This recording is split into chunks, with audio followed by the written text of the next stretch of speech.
Oke, komennya matiin. Siap. Oke, just.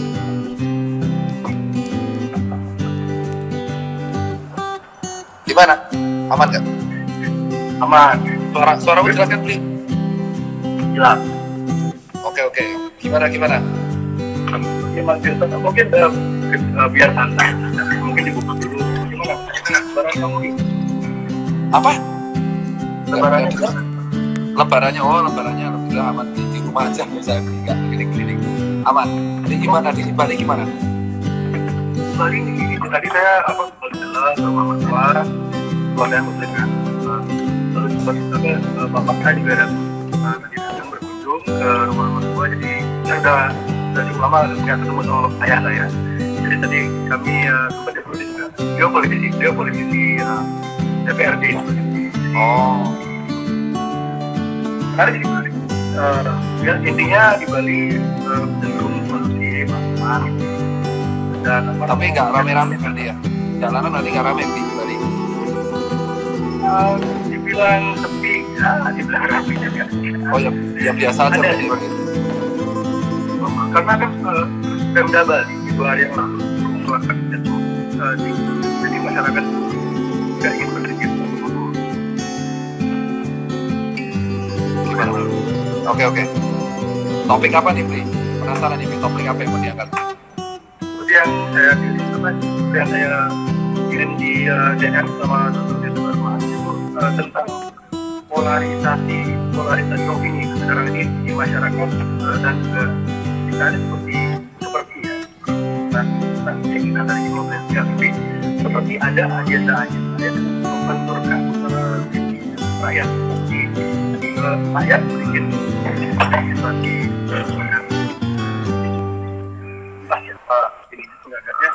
melakukan beberapa move yang membuat rakyat seperti kayak dia buat saya mengajak kita diskusi kepala jadi agenda, berarti membahas agenda antara kemungkinan teori adu domba antara divide antara rakyat dan nakes gitu. Coba Bli, aku mau denger, jadi biar aku ini dulu, aku kasih respon yang mau diangkat, soalnya kan aku udah nggak begitu ngikutin, karena kan dari kemarin kampanye silaturahmi jarak jauh terus kan, sama edukasi ke pasar-pasar karena udah buka kan, jadi kita edukasi biar pedagang biar aman. Jadi aku mau dengerin dulu nih agendanya gimana, biar tak catat. Ya, jadi poinnya ini ada beberapa dari angka yang seperti mungkin digelintir sama media atau diglorifikasi oleh para pengguna media secara berlebihan, glorifikasi ada romantisme yang agak mempercepat. Jadi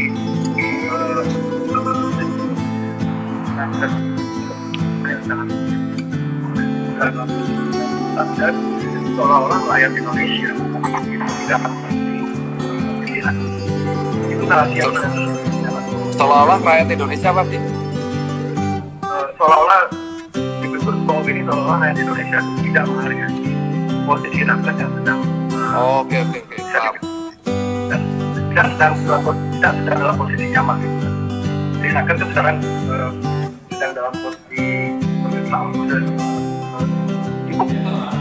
Dan rakyat seperti ini betulkan dengan opini jika rakyat itu tidak menghargai usaha tersebut bekerja, dan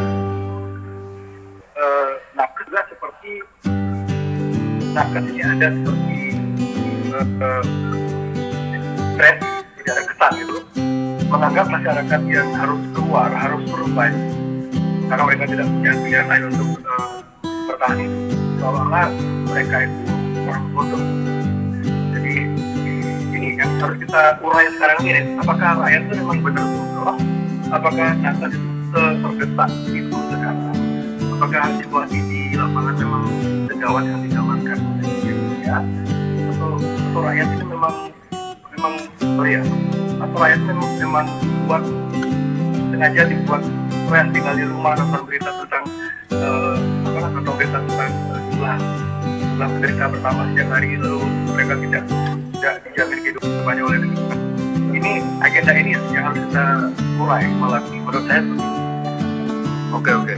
Terus ini minta tanggapan dari aku dalam segi apa? Yang nakesnya apa gimana? Jadi gini, yang pertama saya ingin tanya, nakes di Indonesia juga mungkin dokter kita mungkin tidak bisa semua. Aku dengerin ke sini ya. Bentar, dengerin ke sini bentar. Gimana? Nakesnya? Jadi pertanyaan pertama saya. Iya, aku catat.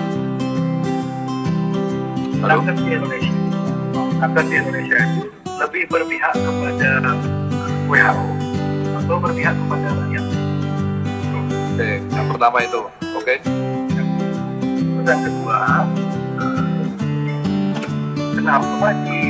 kenapa para nakes? Ini kan masalah bukan cuma skema, tidak hanya skema ini, tidak hanya wabah penyakit, tapi ini juga wabah psikologi. Jadi banyak orang secara psikologi sangat merasa tertekan, sangat merasa buruk.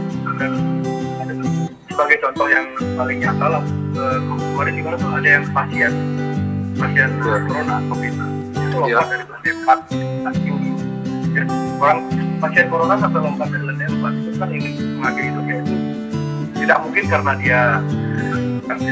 dia tahu hal-hal lain yang pasti yang membuat dia sampai begitu kan pasti informasi dia serap yang sangat menakutkan gitu. Jadi kenapa para nakes ini tidak pernah mencoba daripada menyuruh masyarakat untuk daripada memposisikan diri untuk berbenturan dengan masyarakat, jadi kayak marah-marahin masyarakat di jalan raya pakai seragam ADP, marah-marah, nah itu settingan itu kan saya kurang tahu, nanti daripada nakes itu membuang-buang energi untuk marah-marahin rakyat. Ini kan masalah itu bukan cuma wabah penyakit, tapi wabah psikologi. Oke, jadi itu kenapa nakes Indonesia tidak mencoba mendesak aturnya atau mendesak para psikolog, para psikiater di Indonesia di media-media, di televisi. Nakes Indonesia ini seharusnya bekerja sama dengan psikolog top semua psikolog Indonesia karena kita ada, menurut saya kita ada bukan cuma wabah penyakit tapi juga psikologi, dan banyak orang yang justru menjadi lebih kondisi dia sebenarnya sehat-sehat aja, tapi karena tidak boleh keluar di rumah aja, setiap hari disuguhi berita-berita teror, akhirnya imunnya drop dan akhirnya jadi sakit. Jadi apakah nakes Indonesia tidak pernah punya pikiran sudah saatnya kami bekerja sama dengan psikologi atau ahli-ahli luar yang sampai di media itu, coba beri panggung kepada mereka untuk mengedukasi masyarakat agar tidak cepat keracunan, agar tidak cepat merasa jelas dan takut. Jadi dua pertanyaan dulu ya. Jika terhadap WHO, dan kedua kenapa psikolog psikiater tidak diberi ruang dan berjalan? Oke, suaraku jelas loh, Bri? Jelas. Oke, jadi thank you, Bri. Kalau yang pertama, nakes itu ini ada beberapa ya. Jadi kalau nakes itu membeli WHO kan membela berdasarkan standar yang sudah ditentukan oleh pemerintah melalui gugus tugas nasional, gugus tugas percepatan. Jadi kan mereka ada yang namanya staf ahli. Ya, staf ahli itu membuat sebuah standar penanganan COVID atau SOP. Karena kan COVID itu baru ini berdasarkan teori yang kita terima ya. Jadi SOP ini dibuat oleh staf ahli. Staf ahli ini tentu mengandalkan standarisasi yang diberikan, tentu salah satunya WHO. Ya salah satunya cuci tangan yang emang Bri juga ngelakuin itu. Jadi kalau misalkan kita membenci WHO, tetapi salah satu standar WHO yang kita lakukan setiap hari itu adalah cuci tangan. Nah itu yang dan salah satunya juga masker.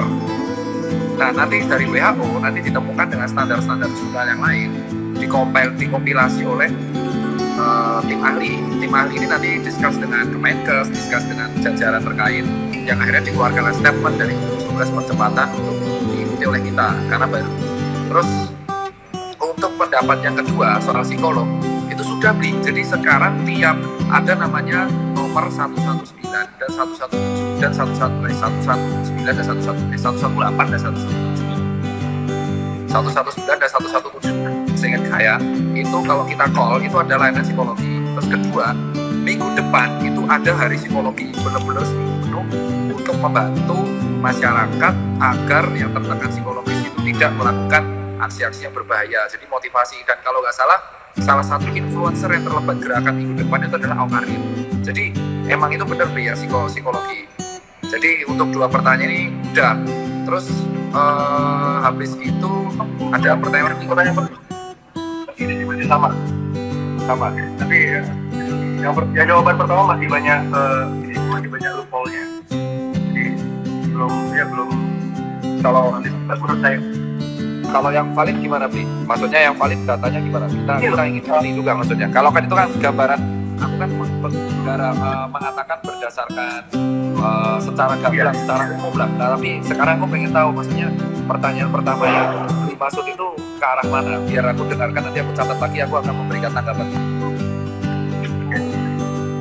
Begini loh, menurut beberapa dokter visual ya, yang mereka ini sangat jarang gitu, mungkin dilarang untuk tampil di platform mainstream. Contohnya salah satunya ada Dr. Andrew Kaufman, lalu ada Judy Mikovits. Jadi menurut mereka, dan juga kemarin ada peneliti ya, seorang pengamat politik, penafid lah, pengamat politik dengan IQ dan beberapa itu Pak Mardi. Beliau ikutin kan, maksudnya dokter itu sempat ikutin wawancara Pak Mardi ini. Iya, Pak Mardi sempat lihat saya. Dan yang analisa Pak Mardi sama persis dengan apa yang dikatakan oleh ada konspirasi researcher namanya David Icke dari Inggris. Persis, jadi virus ini ada 3 macam, satu dari China, satu dari Israel, dan satu dari China. Yang di Indonesia itu kan sampai sekarang belum diketahui ini virus dari mana. Jadi SOP yang diberi oleh WHO itu memakai kasus yang mana sebagai gini ya, sebagai acuan mereka. Karena kalau misalnya virusnya mungkin metode pengetesan itu sebagai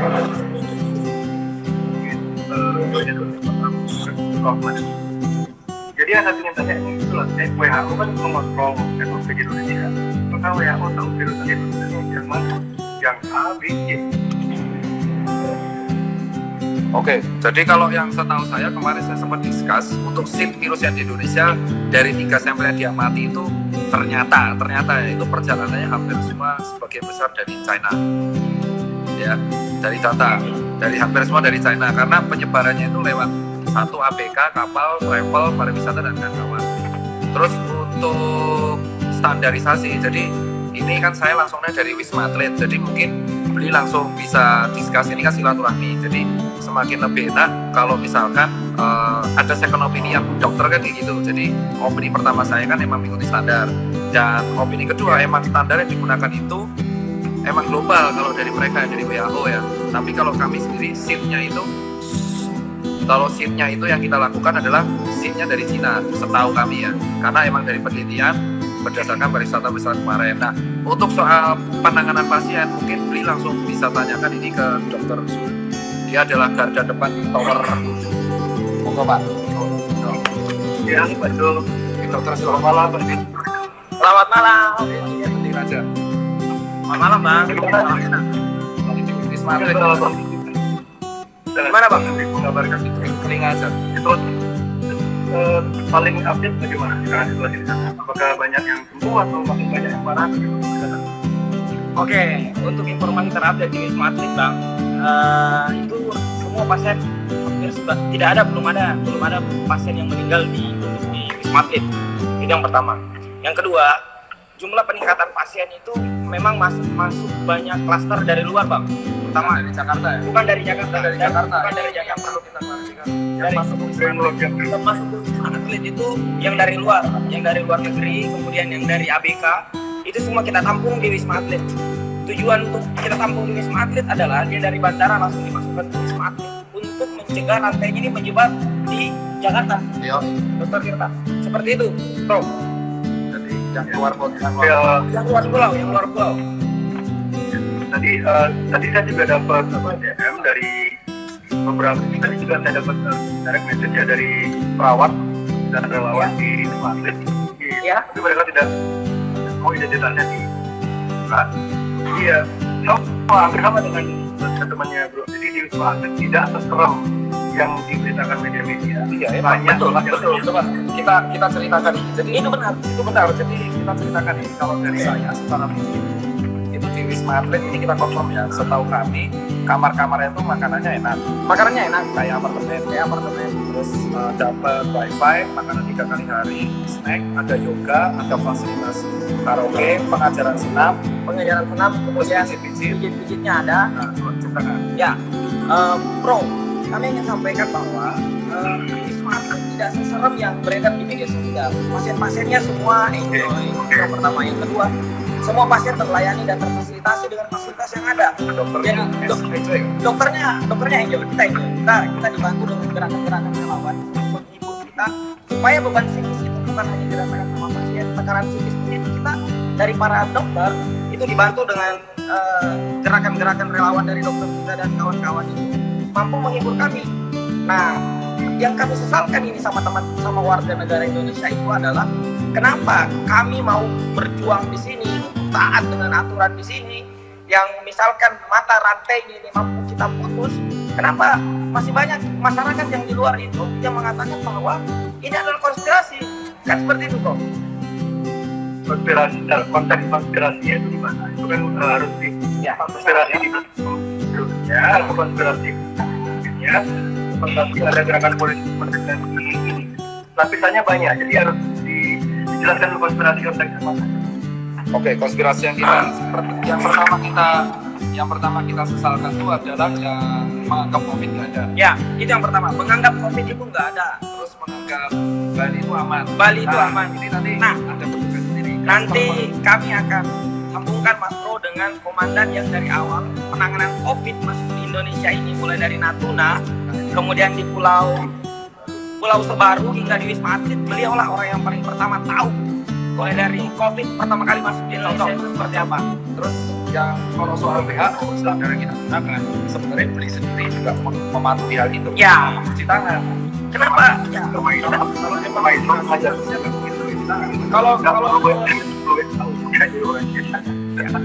Bro, kalau memang konspirasi maka semua orang warga dunia itu tidak perlu cuci tangan, tidak perlu menggunakan masker. Tapi semua orang patuh.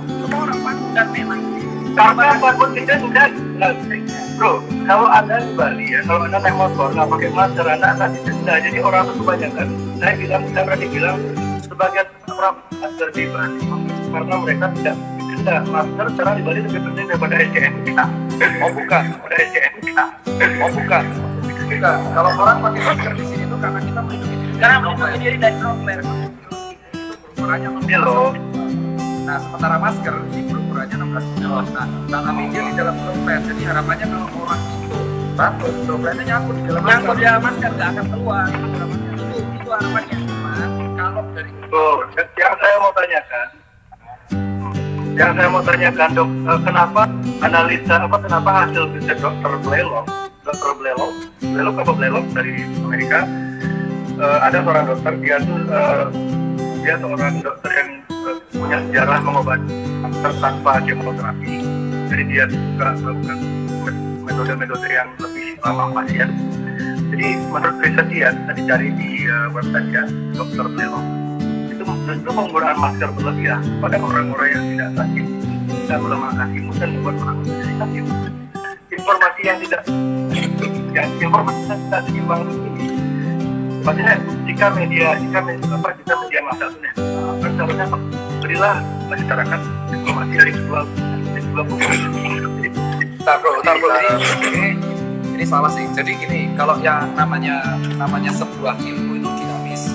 Jadi untuk soal yang kebijakan WHO yang masker awal mula memang masker itu buat orang sehat. Orang sakit nggak perlu pakai masker itu awal mulanya. Tetapi ada penelitian dari sebuah negara yaitu di Cekoslovakia. Pada waktu itu penelitian di Ceko itu menggunakan sama di negara Hong Kong. Yuk kita kasih aja maskernya, kita coba karena ini baru nih. Kalau misalkan dari dulu penyakitnya itu selalu ada, itu yang masker. Jadi di Ceko ini nyoba lah semua pakai masker, tapi maskernya kain yang buat sendiri. Terus di mana namanya? Nah habis itu di Hongkong juga pakai, ternyata tingkat infeksinya tuh menurun. Nah Hongkong karena lolos, Ceko lolos. Nah itu akhirnya diadaptasikan sama WHO, dan akhirnya WHO membuat kebijakan semua orang pakai masker, tetapi maskernya masker kain. Soalnya kalau pakai masker kain itu bisa meningkatkan UKM nih. Nah itu yang pertama. Terus yang kedua soal cancer, penelitian itu sebenarnya benar. Cuman kalau di dalam kedokteran, contoh di dalam kedokteran itu ada tingkatannya. Ada yang namanya uji coba, penelitian, terus habis itu uji coba di hewan. Kalau hewan masih lanjut, lulus, berarti kita akan lanjut lagi di manusia. Nggak boleh langsung tiba-tiba langsung manusia, nggak boleh. Terus soal vaksin itu lama prosesnya. Indonesia punya di Edsman Institute. Indonesia tuh punya sendiri lembaga yang membuat vaksin. Itu memang ada. Mereka itu guru-gurunya mengatakan kepada kami pada waktu di BNPB, ya itu mengatakan proses membuat vaksin itu lama banget. Pertama dia harus ngecek dulu. Setelah ngecek nanti dia akan yang namanya ini kalau tadi bicara masalah masker, vaksin besar aja kan. Kalau masalah masker mungkin argumen dari Desa dan kawan tadi, masalah masker saya akan percaya. Kalau masker itu bisa benar-benar mencegah COVID, saya akan percaya 100% kalau Bill Gates mulai memakai masker, kalau Donald Trump mulai memakai masker, kalau mereka berdua itu setiap hari meeting sama banyak orang. Mereka tuh nggak mungkin semua orang, kan mereka bisa semua orang. Kenapa mereka di media satu pun nggak ada khusus Bill Gates atau Donald Trump memakai masker? Jadi mungkin masalah masker itu kita masih ini ya, karena banyak penelitian dari dunia dari dokter lain yang tidak dibawa saran di WHO. Mereka punya ketika menggunakan masker yang terlalu berlebihan sehat itu akan membuat orang jadi sakit. Dan juga penelitian yang lain adalah ketika orang terlalu banyak di rumah tanpa kena vitamin D itu akan membuat orang sakit. Jadi ini yang kenapa narasi dari WHO ini tidak ada di para dokter. Jadi kan narasi dari WHO saja didesain orang jadi sakit. Orang yang kalau emang data sakit itu harus ada data nih. Soalnya kalau dari data yang kita terima, ya kan, kalau emang yang semua masker kayak gini tuh, kalau kita pakai 2 hari ya masih sakit beli, karena masker kayak gini tuh maksimal dipakai 8 jam, sama 9 jam terus kita buang. Kalau masker kain itu dipakai sekitar dari pagi sampai sore, terus dicuci kembali lagi. Emang kalau kita pakai selama masker yang sama 1 bulan ya masih sakit beli. Cuman yang dari sini kita bilang adalah emang penggunaan masker ini dari apa? Flu Spanyol nih, pertama kali dari 100 tahun lalu flu Spanyol menyerang seluruh dunia, di Jawa pun sampai kena. Pada waktu itu ternyata protokolnya adalah menjauhi kerumunan. Dari dulu menjauhi kerumunan, menggunakan masker, pada waktu itu masker yang biasa, masker kain malahan ya, sama cuci tangan. Jadi cuci tangan itu sebenarnya sudah ditemukan dari zaman tahun 1000 dari berapa itu sebelum WHO lahir malah. WHO lahir kan perang dunia. Jadi kalau kita patah Spanyol itu bukti bahwa kita efektif itu untuk data masker. Terus untuk yang pasien psikologis, di sini ada nggak terapi psikologis? Ada. Nah, kita terangkan. Bentar, apa? Bentar, yang masalah masker belum beres ini. Apa? Oh, masalah masker belum. Kita mau tanya saya cuma herannya sih masalah masker ini, kenapa media tidak, kenapa seperti ada apa sih ininya tuh apa, kenapa ketika ada dokter hasil penelitian yang menggunakan masker bisa memperparah orang yang tidak sakit jadi sakit, dan itu nggak ada risetnya, kenapa tidak ada media di Indonesia yang mengangkat itu? Jadi biarkan masyarakat yang menilai sendiri. Dan yang kedua, korban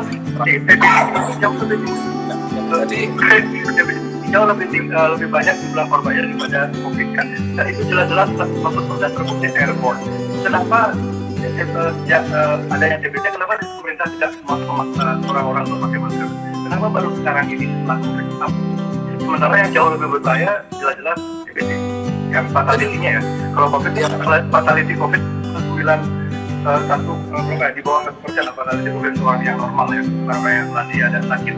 Ini DBT ini bisa membunuh orang tentu tinggi. Kenapa dari dulu pemerintah memakai masker? Kenapa baru sekarang? Oke, kita bicara.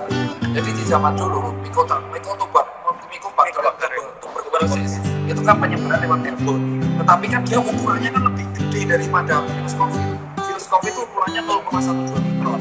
Nah, pada waktu itu TBC sudah ditemukan dan akhirnya ditemukan vaksinnya BCG. proteksinya dalam penelitian sudah dirilis oleh jurnal itu emang ternyata maskernya lebih bagus untuk dipakai orang yang sakit. Satu. Dan di TBC itu protokol yang paling penting adalah tidak boleh mencampur peralatan makan dengan yang lain.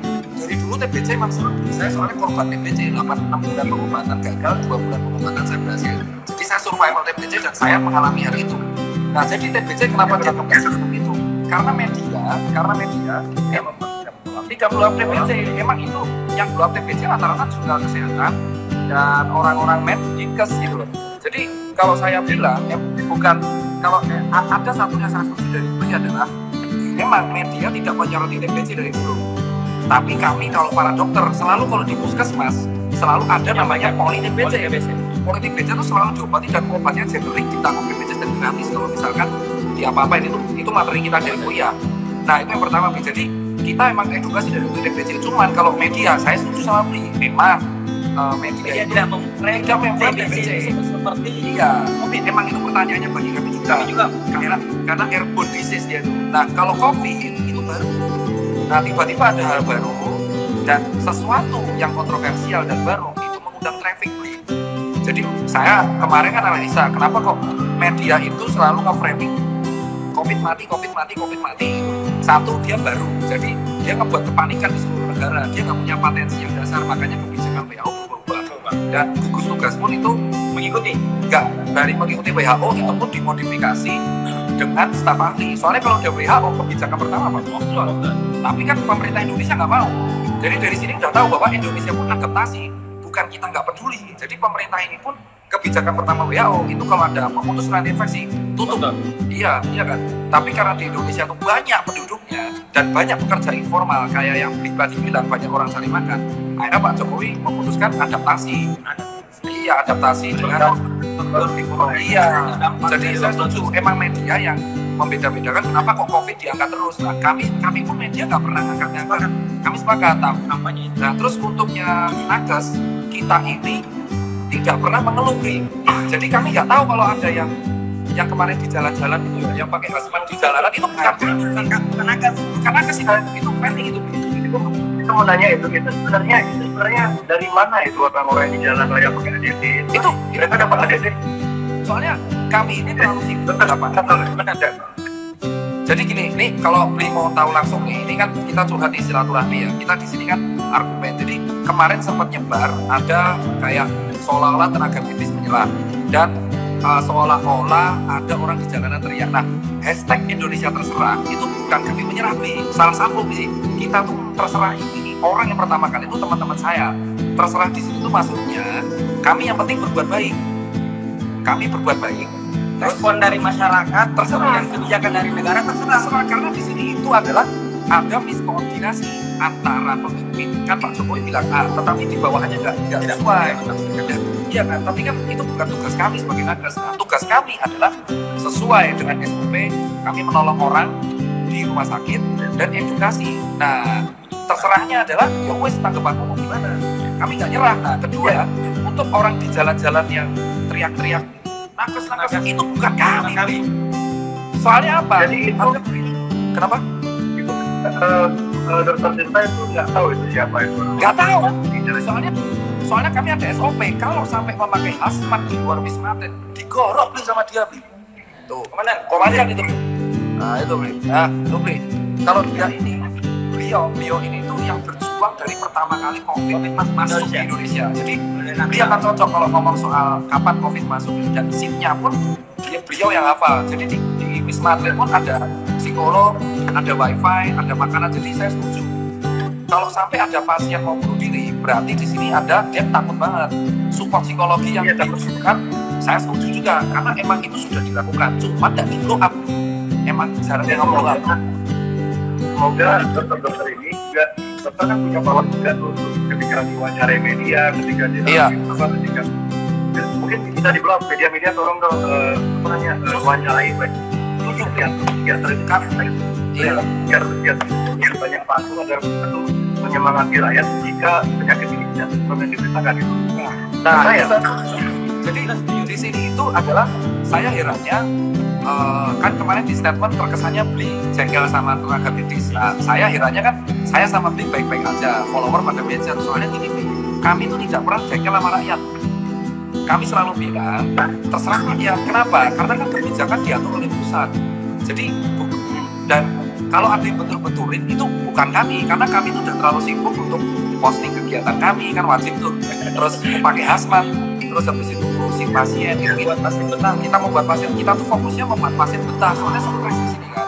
Nah makanya kalau ada agenda-agenda yang mengatakan bahwa kami melawan rakyat, saya nggak setuju. Kalau saya mau lawan rakyat, kami mau lawan rakyat, dari kemarin kami nggak mogok, kami kan nggak mogok, kami tidak datang, kami jaga fungsi. Dan soal gaji ini cuma ditanyakan. Jadi ini dari pertama curhat ini. Cuma kita ini biar semua bisa mendengar. Gimana sekarang gaji? Oke, untuk persoalan gaji kami di sini suka relawan. Kami relawan ke sini, Mas Bro. Kami datang hampir dari seluruh Indonesia, dari Sabang sampai Merauke. Dokter-dokternya itu sampai minggu ini itu ada sekitar 168 orang yang bergabung di sini, berjuang di sini untuk bagaimana caranya kami bisa memutus mata rantai COVID ini. Dan kami sama sekali datang ke sini tidak menanyakan gaji. Kami tidak menanyakan gaji. Kalau ada isu yang pertama kali mengatakan bahwa dokter kesini Untuk cari duit salah. Itu salah. karena kita pun nggak mikir gaji. Kami ke sini tiket sendiri. Satu, Itu yang pertama kami harus meninggalkan pekerjaan di utama kami di daerah masing-masing. Sudah lumayan padahal gaji yang di tempat kami kerja sebelumnya. tiga, Akan kami masuk begini, kami nggak bergabung di sini di Wisma Atlet ingin menyampaikan bahwa kami punya tanggung jawab kemanusiaan untuk memutus mata rantai ini.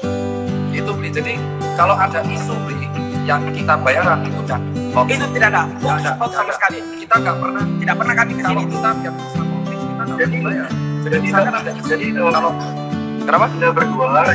Anda berdua dokter-dokter tidak ada yang digaji, tidak ada yang mendapat insentif ketika Insentifnya ada tapi besarannya Insentifnya ada, pemerintah akan siapkan untuk insentif, tapi belum keluar terkait itu. karena kita menghargai karena mereka lagi fokus usahanya rakyat. Konteks yang dipertanyakan oleh rakyat kebanyakan kan dokter-dokter terkesan tanggap masyarakat bro, terkesan lah karena hashtag Indonesia Muda. Jadi persepsi orang kan beda-beda, apalagi sekarang semua orang sedang dalam keadaan terdesak kan ketika mereka membaca hashtag Indonesia Muda. Kita nggak pernah bodoh masyarakat. Kita itu nggak pernah bodoh masyarakat. Ini skena dan narasi yang menurut kami Sesat. Jadi sesat, gini bro, sesat. kami nggak pernah menyerah, akan tetapi kami selalu mengajak masyarakat untuk bekerja sama. Biarkan kami berjuang di rumah sakit, akan tetapi masyarakat di luar itu patuh akan himbauan yang telah dianjurkan oleh negara. Kalau kemarin ternyata Pak apa gimana? Mungkin ada baiknya target Indonesia terserah itu ya dilupain aja gitu. Nah sudah, sekarang ini sudah ganti. Sekarang Indonesia bangkit sesuai karena kan kemarin mispersepsi. Jadi ketika Indonesia terserah, loh kok jadi menyerah kayak gini di kopinya. Saya nggak pernah. Indonesia terserah itu bagi rakyat. Saya coba secara psikologi saya memposisikan diri saya sebagai rakyat menengah ke bawah gitu ya. Ketika melihat hashtag Indonesia terserah itu yang ada di kepala mereka kebanyakan adalah dokter-dokternya kok pada ngambek gitu loh. Nggak ada bro. Demi Allah nggak ada. Demi jiwa negara nggak ada. Kami nggak ada. Itu ada makanya teman kami di sini Wisma Atlet itu meluruskan kita buat hashtag baru. Kemarin kan saya upload itu adalah Indonesia bangkit. Ini gara-gara kita lagi di Wisma Atlet. Sekarang lagi di Wisma. Sekarang lagi di Wisma Atlet kan kalian? Di tower 2 di Green Zone jadi aman. Nah terus ini kalau soal ini Bli mungkin penasaran ya, mungkin teman-teman di Indonesia, saya menggunakan Bli kalau boleh, teman-teman di Indonesia tuh banyak yang belum tahu perjalanan COVID. Nah ini langsung Bli dari Natuna gimana? Sorry, saya baru dapat informasi dari seorang perawat di Wisma Atlet. Saya nggak akan bilang namanya, saya bisa jamin dia memang di Wisma Atlet. Saya tanya, maaf, pertanyaan saya adalah apakah di sana ada gaji untuk relawan dan dokter di sana? Lalu dijawab sama dia, di sini makan dan gaji terjamin, ada nominalnya per bulan. Dijawab sama dia, saya kemarin dapat insentif 7,5 juta per bulan. Terus dia jawab lagi, iya beli per bulan untuk dokter beda beli insentifnya. Maka di sini terlalu banyak donatur yang juga memberi sumbangan makanan dan lain-lain. Tapi di Wisma Atlet ini partisipasinya tidak seserangan di media. Jadi ini beneran nanti saya bisa DM tentang kembali dari informasi Anda.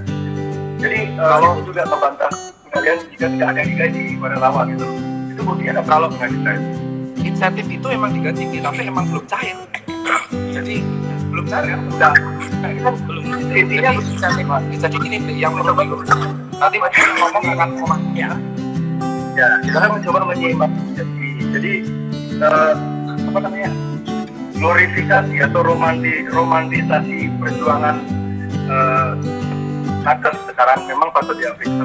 Perjuangan nakes sekarang patut diapresiasi, tapi jangan sampai menjadi sebuah glorifikasi atau romantisasi berlebihan. Jadi jangan sampai rakyat yang seharusnya juga harus berupaya harus cari makan, jangan sampai mereka tuh seperti dimarah-marahi, dibodoh-bodohi, dibilang enggak.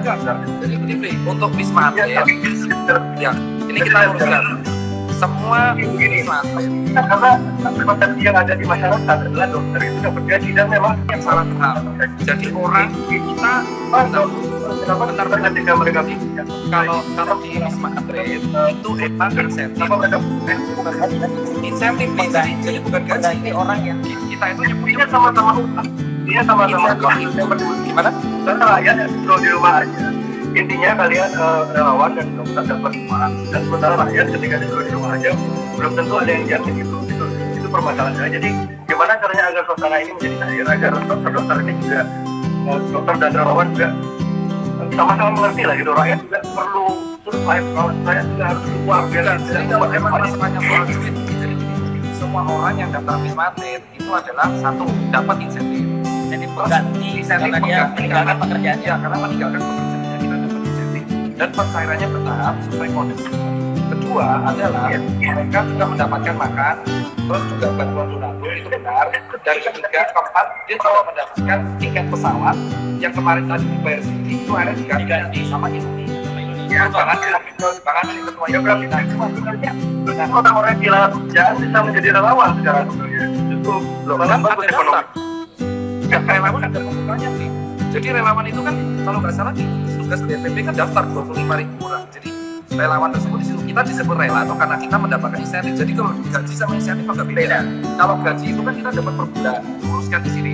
Kalau insentif kita itu misalkan saya dapat berapa juta, nah kita bisa ngasih berapa. Nah itu cairnya berdasarkan kebijakan dari Wisma Atlet tersebut.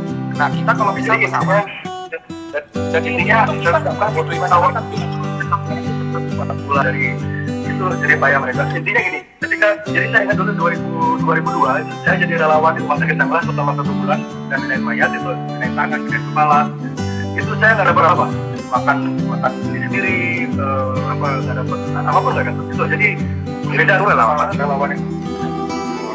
Jadi relawan yang kedua ya kalau dari kami emang kalau ini kan resmi ya. Jadi kan kita di sini kan bertaruh nyawa ya Bu. Kalau misalkan kita bertaruh nyawa, otomatis yang di lapangan juga bertaruh nyawa. Jadi kalau membenturkan nakes sama rakyat itu nggak sinkron soalnya. Kalau kita di sini ini nggak sinkron. Begini loh Mas. Kenapa? Masalahnya begini. Konteks bertaruh nyawa ini ya. Menurut saya konteks bertaruh nyawa ini kadang-kadang sedikit terlalu diromantisasi, terlalu dengan didramatisir. Fakta ya. Banyak Gojek, salah satu ojol ya, mereka punya risiko kematian yang tinggi juga di jalan, tabrak dan segala macam. Lalu polisi, tentara, kan risiko nyawanya juga ada gitu. Jadi gimana ini kalau emang langsung ngomong sama dia tentaranya, udah langsung ngomong aja langsung ngomong. Halo, selamat siang Pak. Selamat siang, malam. Engen kabarin. Oke Pak, ini Pak Tentara mau tanya ini. Bapak, karena kan kemarin di mana di Timur ya? Di Timur ada relawan ditembak kan? Apa? Itu kemarin ada relawan di tembak katanya. Kita sempat nonton berita itu. Relawan apa? Relawan Koki tadi ditembak sama kelompok bersenjata gitu. Dr. Tirta sempat nge-post evaluasi di Instagramnya. bahas Wisma Atlet ngapain relawan? Ya kan kita sedang membahas risiko, pekerjaan, kita sedang membahas risiko pekerjaan, jadi semua risiko kematian dalam proyek semua dari risiko pilot, jadi mau kerja dari situ. Relawan yang meninggal di Timur dan Desember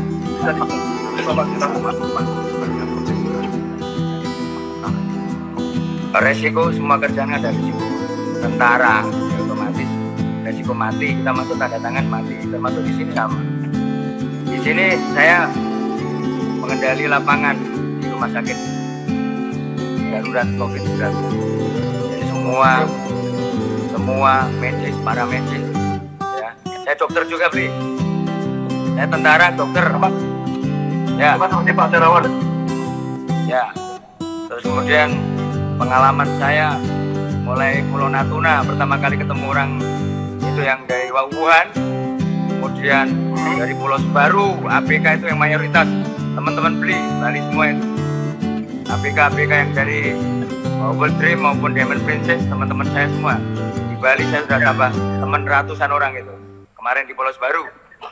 Ya, terus gak ada masalah sampai sekarang mayoritas yang dirawat di sini ABK juga mayoritas Bali, teman-teman Bali semua. Dan semua jadi teman saya. Nah, semua udah pulang, udah sehat, negatif, udah di kampungnya masing-masing. Ya, tadi saya ketemu di sini. Mereka. Ya. Tadi saya sempat ketemu sama beberapa sama mereka. Ya, so ngomong aja kenal Letkol Arifin kan? Ya. Rawat di Wisma Atlet, ya di Wisma Atlet di Sebaru, Pulau Sebaru, nggak ada yang nggak kenal saya. Dan menjadi teman. Saya kalau ke Bali semua sudah, semua sudah mau terkenal itu 100 orang.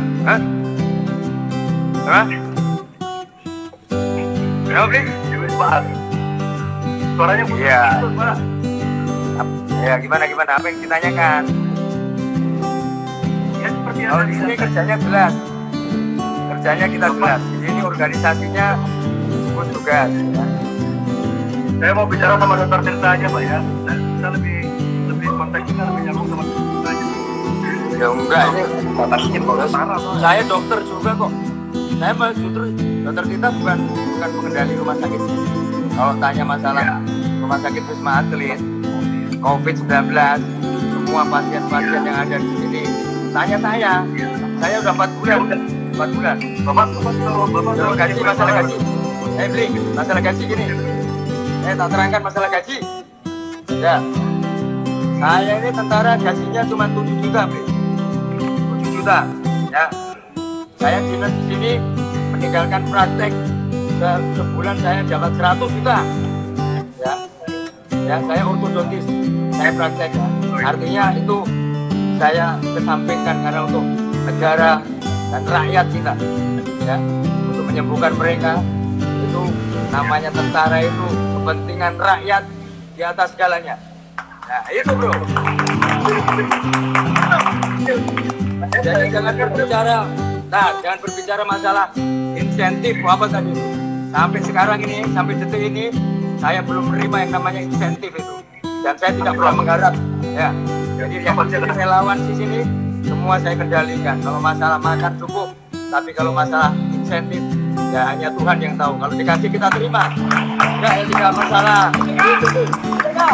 Itu beli tentara kita, merah putih beli. Kalau saya untuk rakyat, kehadiran tentara nih untuk rakyat. Saya tidak keluarga 4 bulan, tidak masalah beli. Nah, apa yang lagi ditanyakan? Gaji nggak jelas, sudah nggak ada gaji. Gaji ya gaji tentara. Ya, ini tadi konteksnya relawan sama dokter, kok bapak jadi marah. Ya, tadi masalah gaji. Dan tadi ngomong masalah gaji tadi. Orang juga sekarang ini semua bahasanya begitu, rakyat telah mengambil pegawai. Mereka tuh ketika mereka mencoba berupaya, mereka berjuang, mereka tuh tidak dapat jaminan pensiun. Beda sama bapak. Saya sudah dengarkan mereka tuh hanya mencoba bertahan. Kalau relawan di sini semua kita dikendalikan oleh kita juga, karena di sini main body-nya adalah operasi militer selain perang. untuk kemanusiaan, main bodinya ada tentara di sini.